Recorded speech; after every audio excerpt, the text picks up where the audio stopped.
Arestado sa General Trias, Cavite ang dalawang Chinese na dumukot at sapilitan umanong pinagtrabaho sa scam hub ang isang magkapatid na Chinese din.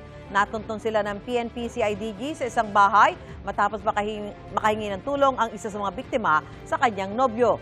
Ayon sa CIDG, sapilitan umanong pinagtrabaho sa scam hub ang magkapatid kung saan kailangan daw nilang makakota ng $50,000, halos 3 milyong piso kada buwan. Dahil hindi maibigay ang ganoong halaga, kinulong sila umano at humingi ng 450,000 pesos ang suspect kapalit ng kanilang kalayaan. Nakuha rin sa raid ang mga ginagamit umano sa scam, pati ang ilang baril at bala. Maharap sa patong-patong na reklamo ang mga suspect na dati raw mga pogo worker. Wala silang pahayag. Sa Parañaque naman, halos 400 dayuhan ang arestado sa raid ng Bureau of Immigration kahapon. Sabi ng BI, malapogo ang operasyon ng mga banyaga. Kasama riyan ng iba't ibang scam na tumatarget sa mga biktima abroad. Nasa kustudiya sila ng BI at pinoproseso para sila ay mapanagot sa batas at mapadeport.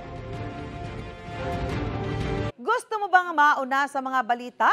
Mag-subscribe na sa GMA Integrated News sa YouTube at tumutok sa unang balita.